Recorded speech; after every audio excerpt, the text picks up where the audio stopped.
जाति बताइए। अरे राहुल मैडम गांधी की सुनो, जाति। पहले आप अपनी जाति बताइए और यहाँ पे आके डिबेट करिए। कंगना रनावत की हमको छोटी बहन लगती है वहाँ दलितों का अपमान हो रहा है। अब दलित का अपमान नहीं सहेगा हिंदुस्तान। भी स्पष्ट किया कि अगर प्रधानमंत्री नरेंद्र मोदी जी नाकामयाब रहते हैं तो देश का अगला प्रधानमंत्री जातीय जनगणना करवाने के लिए तैयार है। अगले जन की सरकार। उत्तर प्रदेश में आप चले जाइए तो वहाँ के पुलिस प्रशासन से खतरा है। बिहार में अगर आप चले जाइए तो वहाँ के अपराधियों से खतरा है। हरियाणा में आप चले जाइए तो वहाँ पे गोरक्षकों से खतरा है। उत्तर प्रदेश में जो घटना हुई, मंगेश यादव को जो मारा गया, काफी हद तक निंदनीय है। आप बताइए कि योगी आदित्यनाथ जी वैसे न्याय व्यवस्था की बात करते हैं और उत्तर प्रदेश को छोड़िए पूरे देश में कार्यपालिका और न्यायपालिका, कार्यपालिका का अपना काम होता है, न्यायपालिका का काम होता है सजा देना। लेकिन अब उत्तर प्रदेश में कुछ लोग ही अपने आप को न्यायपालिका समझ बैठे हैं, खुद ही जज बन गए हैं, खुद ही फैसला सुना देते हैं और खुद ही मौत के घाट उतार देते हैं। सिर्फ 8 मुकदमा होते और 100 मुकदमा जिनके ऊपर है उनको इसलिए नहीं मारा जाता है क्योंकि वो जाति से है। मतलब जाति प्रथा अभी भी उत्तर प्रदेश में एक कुप्रथा बनकर बैठी है। तो आप बता रहे हैं 8 केस है, उसको दुर्दांत अपराधी बताया गया है। देखिए कोर्ट तय करेगा, ये उत्तर प्रदेश की कोर्ट तय करेगी, सही है कि नहीं बोलिए। योगी जी ना तय करेंगे ना योगी जी की पुलिस तय करेगी। जिसने सटा के छाती पे सटा के गोली मारी है वो नहीं तय करेगा। कसूर क्या था उस लड़के का बताइए। डीके शाही की टीम चप्पल पहन के इनकाउंटर कर रही है। मैडम ये वही आप बताइए कि उत्तर प्रदेश में लगातार इनकाउंटर ही हो रहा है। उन युवाओं को रोजगार नहीं दिया जाएगा तो वो अपराधी ही बन जाएगा ना धीरे धीरे करके।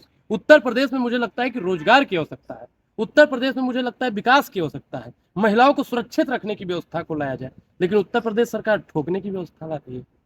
सरकार को इस पर तो अपराध मुक्त वाला नारा काम कर रहा है। मैडम अपराध मुक्त की इन्होंने बात की थी, अपराधनाथ खुद सोचे कि उनके ऊपर कितना मुकदमा है। एक समय पर माननीय योगी आदित्यनाथ जी खुद सदन के अंदर रो रहे थे और आज मतलब सत्ता आते ही दूसरे के ऊपर वही चीज लागू करेंगे, ये गलत है। साधु का ये रवैया हो ही नहीं सकता, संत का ये रवैया हो ही नहीं सकता। खून आंख का बदला, महात्मा गांधी ने कहा था कि आंख का बदला आंख पूरे विश्व को अंधा बना देगा। तो योगी आदित्यनाथ जी बदले की राजनीति कर रहे हैं। किससे बदला ले रहे हैं? मैडम हर उस आदमी से बदला लिया जा रहा है जो मतलब शासन या प्रशासन कुछ किया उसको ठोक दो, जो किया ठोक दो। आप तो आरोपी तो था। आप बताइए धनंजय सिंह पर कितना मुकदमा है, ब्रजभूषण सिंह पर कितना मुकदमा है। तमाम वो लोग हैं जिन पर 50 से अधिक मुकदमा है, लेकिन सरकार उन पर कोई कार्रवाई नहीं करेगी क्योंकि इनके पीछे ठाकुर लगता है। और यादव लग गया, कुर्मी लग गया, पटेल लग गया, या फिर ओझा लग गया, दुबे लग गया, शुक्ला लग गया। ओझा भी नहीं बचेंगे, ओझा भी नहीं बचेंगे। मुझे भी डर लगता है क्योंकि मैं भी उत्तर प्रदेश से हूँ। 2 मुकदमा मेरे ऊपर हो गए, मुझे डर लगता है। अनुराग ओझा को डर लगता है? बिल्कुल डर लगता है। योगी जी से डर लगता है? सबसे डर लगता है मैडम, क्योंकि 2 मुकदमा हो गया, 2-4 और होगा, ठोक देंगे कहीं भी। तो क्या मतलब निरंकुशता चल रही है देश में, लोकतंत्र खत्म है? बिल्कुल लोकतंत्र को कहीं ना कहीं खत्म करने की एक सोची समझी साजिश चल रही है और वर्तमान सरकार की सबसे बड़ी नाकामयाबी। और विपक्ष लगातार सवाल उठा रहा है लेकिन वर्तमान सरकार जवाब दे ही नहीं। रास्ता क्या होगा? रास्ता सरकार बदलना। 27 में हर एक जुल्म का हिसाब लिया जाएगा। हम ओझा जी के लड़के हैं, जेल से नहीं डरते। हम जेल से इनके डरने वाले नहीं कि जेल में ठूस दे या गोली मार दे। सवाल तो हम लोग साहब पूछते रहे। दमन में तेरे दम है कितना देख लिया है देखेंगे, और जेल में तेरे जगह है कितना देख लिया है देखेंगे। तो मतलब आप ये तय कर चुके हैं, आपको ये लगता है कि आप लगातार सरकार के खिलाफ बोल रहे हैं तो आपको जेल होगी, आपको आपकी हत्या हो सकती है, राजनीति क्या? बिल्कुल मैंने अभी स्पष्ट किया कि भाई उस लड़के के ऊपर 8 मुकदमा था, मेरे ऊपर 2 मुकदमा हो गया है। कभी भी ये सरकार में हमको ठोक दिया जा सकता है, इसलिए मुझे मेरी जान को खतरा है। तो ये लोग तो कहते हैं, और जहां जहां डबल इंजन की सरकार, उत्तर प्रदेश में आप चले जाइए तो वहां के पुलिस प्रशासन से खतरा है। बिहार में अगर आप चले जाइए तो वहां के अपराधियों से खतरा है। हरियाणा में आप चले जाइए तो वहां पे गोरक्षकों से खतरा है। तो गौरक्षक तो कह रहे थे, हमको लगा कि मुसलमान है, लेकिन आर्यन मिश्रा की मां ने कहा है, आर्यन मिश्रा की मां ने कहा है कि क्या मुसलमान आदमी नहीं है, इंसान नहीं है? आप मुसलमान समझ के किसी को भी मार देंगे मेरे को। और तो जिसने मारा है उसका कहना था कि मुझसे मतलब मुझे ये अपराध बोध हो रहा है कि मुसलमान मरता तो मुझे खुशी होती है, एक ब्राह्मण मर गया। आप बताइए कि ब्राह्मण को मार के या मुसलमान को मार के उनको खुशी मिलेगी? मुसलमान को मार के खुशी मिलेगी? इनको मुसलमानों का इतिहास पढ़ना चाहिए। जब बहादुर शाह जफर के बेटे को मारा गया तो अंग्रेजों ने कहा कि माफी मांग लीजिए, दबदबे में दम नहीं, अब खैर मांगो जान की, जफर ठंडी हुई तेग हुई। उन्होंने माफी मांगी। उन्होंने कहा कि गाड़ियों में बू रहेगी जब तलक ईमान की, तक तलंदन तक चलेगी तेज हिंदुस्तान की। आप बीर अब्दुल हमीद का इतिहास को पढ़िए, पहले मुसलमानों का इतिहास को पढ़ लीजिए, फिर मुसलमानों को गाली दीजिए, मुसलमानों को फिर मारिए। इस देश में आजादी में सबसे ज्यादा भाग लेने वाले अगर कोई थे तो मुसलमान। आप चले जाइए इंडिया गेट पास पर, इंडिया गेट में चले जाइए, वहां पे सबसे ज्यादा मुसलमानों का नाम आपको मिलेगा। तो आप क्या कहना चाहते हैं, क्योंकि भाजपा की भाजपा सरकार वाला है, दामाद बनाएगा मुसलमान को, हम्म। लेकिन भाजपा का जो गौरक्षक वाला बना हुआ है वो मुसलमान को टारगेट करता है। बुलडोजर एक्शन पर क्या बोलेंगे? जिस तरह से बुलडोजर हर घर मुसलमानों पे चलाया जा रहा है बिना कोई नोटिस का, क्या कहेंगे इस पे? देखिए, बुलडोजर नीति इस देश के लिए एक अभिशाप है, और बुलडोजर नीति अगर नहीं खत्म की गई तो अखिलेश जी ने जैसे कहा है ना कि बुलडोजर का रुख गोरखपुर की ओर मुड़ जाए। तो बीजेपी ने कहा तो कि हिंदुओं को मारना चाहते हैं गोरखपुर में जाके, अखिलेश क्या करना चाहते हैं? अच्छा, एक चीज बताइए मैडम, आपने कहा कि हिंदुओं को मारना चाहते हैं, ये तो हिंदू मुसलमान सिख ईसाई सबको मार रहे हैं एक तरफा, और हम लोग किसी को नहीं मारना चाहते, हम लोग तो सबको लेकर साथ में चलने वाले हैं। पीडीए का हमारा नारा था। आप बताइए कि ए लास्ट में पीडीए, ए से अगड़ा, और आप बताइए कि माता प्रसाद पांडे को बताइए कि नेता प्रतिपक्ष बनाया उत्तर प्रदेश में कि नहीं बनाया? इधर देखिए नहीं, आप बताइए, हम सामने ही देख रहे हैं, आप बताइए हमको बनाया कि नहीं बनाया? तो हम लोग तो सबको साथ में लेकर चलने वाले हैं। समाजवादी पार्टी, इंडिया गठबंधन हमारा सबको साथ में लेकर तो चलता है, भाजपा भी लेकिन तो कह रही है।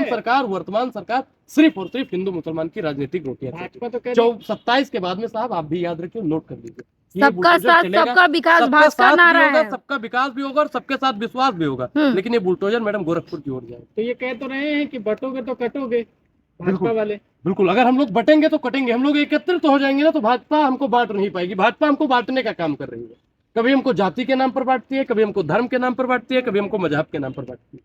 हम लोगों को एकजुट होना बेहद ही जरूरी है। जातिगत जनगणना नहीं होगी, आरएसएस ने कहा है एक ये आप तय करेंगी, ज्योति यादव तय करेंगी, नहीं आप तय करेंगी। मोहन भागवत जी कहते हैं नहीं होगी, कंगना रनावत जेपी नड्डा से मिलती हैं, फिर उसके 10 मिनट बाद आके इंटरव्यू देती हैं, कहते हैं जातीय जनगणना नहीं होनी चाहिए। ये मैडम आप लोग उन्हीं के प्रयोगशाला से आते हैं जो चीज पढ़ के, उसी पर ही सवाल करेंगे। जातीय जनगणना आप रोक पाएंगे? और मैं आपको स्पष्ट कर दूं आप लोगों को कि अगर प्रधानमंत्री नरेंद्र मोदी जी जातीय जनगणना नहीं करवाएंगे तो देश का अगला प्रधानमंत्री जातीय जनगणना करवाने के लिए तैयार है। तो आप क्या चाहते हैं, हिंदुओं को बांटा जाए हिंदुओं को कैसे बांटा जाएगा बताइए? जातिगत जनगणना करवाकर? आप बताइए, इधर आइए, भाजपा की प्रवक्ता इधर आइए। मैं यही देख रहा था कि भाजपा का प्रवक्ता इसमें से कौन है। भाजपा का प्रवक्ता यहाँ पे हमको मिल गया। अब आप बताइए हमको मैडम कि कैसे हिंदुओं को बांटा जाएगा? इस देश में पता चलना चाहिए ना कि दलित कितना है, पिछड़ा कितना है, किसान कितना है, आदिवासी कितना है, अल्पसंख्यक कितना है, ब्राह्मण कितना है, बनिया कितना है, क्षत्रिय कितना क्या है। करेंगे आप? हाँ? क्या करेंगे जान के? जान के क्या करेंगे? तो ये- जान के क्या करेंगे? सामने देखो, जान के क्या करेंगे? आप बताइए कि जिसकी जितनी हिस्सेदारी उसकी उतनी भागीदारी। 100 में 90 शोषित है, सोचतों ने ललकारा है, धन धरती और राजपथ पर 90 भागेगा। जिसकी जितनी आबादी है उसकी उतनी हिस्सेदारी भी होनी चाहिए। कंगना कह रही है कोई जाति नहीं पूछता, कहाँ से आए हैं आप? तब वो क्या कर, उसका नाम जानती हैं आप? वो जो हमारा नवा राशि है अनुराग ठाकुर, उस सदन के अंदर राहुल गांधी जी की जाति पूछ रहा था। तो बताते क्यों नहीं है राहुल गांधी? जाति न पूछिए, साधु की पूछ लीजिए ज्ञान। राहुल गांधी से ज्ञान की बात कीजिए, ध्यान भटकाने की बात मत कीजिए। सुषमा स्वराज जी ने एक बार कहा था कि इधर उधर की बात न करिए, बता तेरा कारवा क्यों लूटा। तो भारतीय जनता पार्टी अब इधर उधर की बात कर रही है, उसका कारवा क्यों लूटा है ये आज देश की जनता जानना चाहती है। अखिलेश यादव की तारीफ कर रहे हैं, पीडीए एक नंबर ठप है। सीएम योगी क्या बोले हैं? जी, पीडीए एक नंबर ठप है, ठप। ठप कैसे हो गया? आप बताइए। पीडीए मतलब इस दलितों का अपमान करने वाली भारतीय जनता पार्टी है, अल्पसंख्यकों का अपमान, आदिवासियों का अपमान करने वाली भारतीय जनता पार्टी ये पीडीए को ठप करने का काम कर रही है। पीडीए को हम लोग तब तक आगे लेकर चलेंगे जब तक इस देश में दलित, पिछड़ा, किसान, आदिवासी को उनका हक अधिकार नहीं मिल जाता। हम लोग तब तक बोलते रहेंगे। बताइए, अब्दुल समझकर आर्यन मिश्रा को मार दिया। देखिए, आर्यन मिश्रा की जो हत्या की गई दुखद है, और वर्तमान सरकार ब्राह्मण विरोधी सरकार। सबसे ज्यादा अगर भारतीय जनता पार्टी की सरकार में कोई प्रताड़ित हुआ है तो हमारा समाज ब्राह्मण समाज। तो दलित तो सपोर्टर है ना, दलित के क्या बोलते मैडम, हैं? दलितों का जितना अपमान भाजपा ने किया है ना, उतना हाँ? कहाँ? इनको मध्य प्रदेश मैडम को घुमाइए थोड़ा।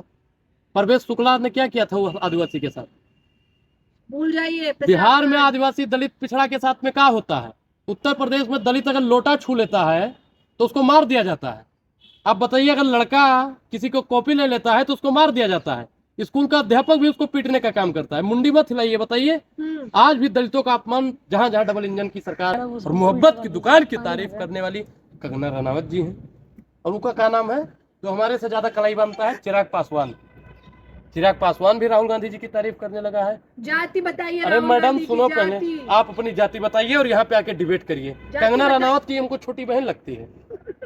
जो पत्रकार सवाल करे वहाँ दलितों का अपमान हो रहा है, अब दलित का अपमान नहीं सहेगा हिंदुस्तान। तो ओझा की करवाएंगे जनगणना? बिल्कुल जातीय, मैंने अभी मैडम करवाएंगे। मैंने अभी स्पष्ट किया कि अगर प्रधानमंत्री नरेंद्र मोदी जी नाकामयाब रहते हैं तो देश का अगला प्रधानमंत्री जातीय जनगणना करवाने के लिए तैयार। अगला प्रधानमंत्री कौन होगा? राहुल योगी गांधी। जी? राहुल गांधी, क्योंकि लगातार वो जातीय जनगणना की बात करते हैं और विकास की आंधी, और 25 में आ रहा तो है। जहाँ जहाँ कांग्रेस सरकार है वहाँ जाति जनगणना क्यों नहीं हुई? मैडम मैं आपको बता दूं कि बिहार में हम लोग गठबंधन में थे, जातीय जनगणना हुई थी, भाजपा ने रोक दिया उसका सर। ठीक, अरे चाचा सुनो ब्राह्मणों की बात में करो, पहले जातीय जनगणना पे बात करो। अब आ जाते हैं कहाँ पे, जहाँ पे भी अभी कांग्रेस की सरकार है, जिधर से उधर भी हम लोग जातीय जनगणना करवाने के लिए बोल दिए हैं कि जातीय जनगणना बहुत जल्दी होगी, बहुत जल्दी होगी। हम लोगों ने आपका समाज सबसे ज्यादा विरोध करता हम है। लोगों ने घोषणा कर दिया है जातीय जनगणना की। राहुल गांधी ने बोला करवाएंगे। अरे मैडम ये अनपढ़ लोग को कहाँ से ले आते हो भाई?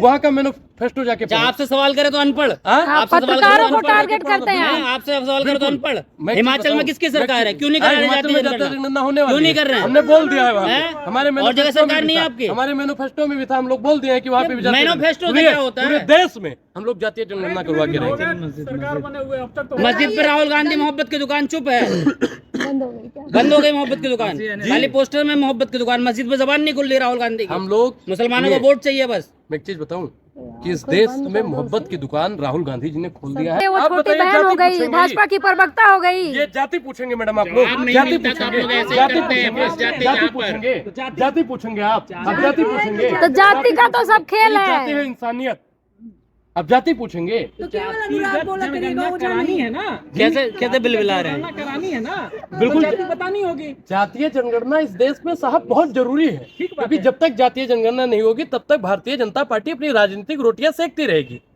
जैसे कांग्रेस सेकती है। कांग्रेस ने कभी जाति पर राजनीति नहीं की। जातीय जनगणना हम लोग करवाने की बात करते हैं और मोहन भागवत कहते हैं नहीं होनी चाहिए। मुस्लिम सुनिए हितैषी। चाचा, मुस्लिम हितैषी और जबान नहीं खुल रही है वहाँ हिमाचल में। हम लोग मुसलमानों पर बात होती है, हिंदुओं पे होती है, ब्राह्मणों पे होती है, भूमिहारों पर आपके होती है, नेता ने एक ट्वीट सब क्यों नहीं पर करा? बोलते हैं, आपके सब नेता पर ने एक बोलते हैं, ट्वीट क्यों नहीं सब करा? बोलते हैं। हम लोग बोल सरकार रहे हैं आपकी है ना ना, वहाँ हम लोग पर? बोल रहे हैं ना, हर मुद्दे पर बोलना बहुत क्यों नहीं जरूरी जबान खुल रही है? है। हर मुद्दे पर हम लोग बोलते हैं, हर मुद्दे पर हम लोग बोलते हैं। आपके विधायक ने क्या बोला वहाँ पे? क्या बोला है बताइए आप? क्या बोला है? नहीं, आप बताइए। कह रहे हैं कि मस्जिद अवैध है। पता है अवैध है? देखिए अवैध और वैध हाँ, कोर्ट तय कर देगा। तो आपके विधायक क्यों बोल रहे हैं? गिरा देने की राहुल बात गांधी कही की खामोशी क्यों है? अच्छा, एक भाजपा का वो लोग है जो कहता है कि मस्जिद में घुस के मारेंगे, आप लोग उस पर सवाल नहीं करेंगे? आपकी सरकार की सुनिए पुलिस क्या कर साहब, रही है वहाँ पे? सुनिए, राज्य सरकार के पास पुलिस सुनिए है ना? पहले सुनिए, भाजपा का लोग काहे बोलता है ऐसा कि मस्जिद में घुस के मारेंगे? अच्छा, कभी आर्यन को आरिफ समझ के मार दिया जाता है, कभी मंगेश यादव को मार दिया जाता है। आप उस पर बात नहीं करेंगे, वास्तविक मुद्दों पर आप धर्म अच्छा, पर वो नहीं, जानबूझकर- नहीं, सुनिए, नहीं, वो सुनिए, मुद्दा नहीं है। सुनिए वो महाराज, मुद्दा नहीं है सुनेंगे महाराज। आप नहीं अच्छा, सुनेंगे। ये ऐसी बिल बनाते वास्तविक हैं। मुद्दों पर, वास्तविक मुद्दों पर बात नहीं करना चाहते। ये हमको हिंदू मुसलमान के एंगल पर मस्जिद के लाकर- सामने आप जो है वहाँ बिल्कुल, पे मैं कह रहा हूं हनुमान कि चालीसा इस पढ़ा देश में- जाएगा। इस देश में हनुमान चालीसा पढ़ा जाएगा बिल्कुल मस्जिद नहीं के पढ़ा सामने। जाएगा, हमारे लिए मंदिर क्या काफी कर रही है पुलिस अब वहाँ पर? मंदिर के आगे आपकी पुलिस क्या कर रही है? बुद्ध हिंदू जन के स्वरूप नकली ब्राह्मण है। हरो कलेश विकार। हम लोग तो मंदिर के सामने बोलेंगे, हम लोग तो मंदिर के सामने जाके बोलेंगे। नकली ब्राह्मण है। सर्टिफिकेट देंगे आप? नकली इसका मुंह ब्राह्मण है। देखिए, मुंह देखिए, सर्टिफिकेट हमको देगा। देखो, मुंह तो दिख रहा है तुम्हारा। सर्टिफिकेट दोगे? दिख रहा है मुंह कितना सर्टिफिकेट दोगे? बिलबिला रहे भाजपा के हो। पत्रकार सर्टिफिकेट बांटोगे? तुम्हारा चाचा हिंदू का सर्टिफिकेट बांटता है और तुम यहाँ पे ब्राह्मण हो। आपके नेता दलित क्यों का। नहीं बोल रहे? नहीं, तू आप किस बताइए, बात आप का है? सर्टिफिकेट बांटेंगे कि मैं ब्राह्मण हूँ कि राहुल नहीं हूँ? गांधी आप सर्टिफिकेट सेक्युलर बांटेंगे। बताते अरे हैं, इसकी क्यों नहीं शकल बोलते दिखाइए हैं? चोर की।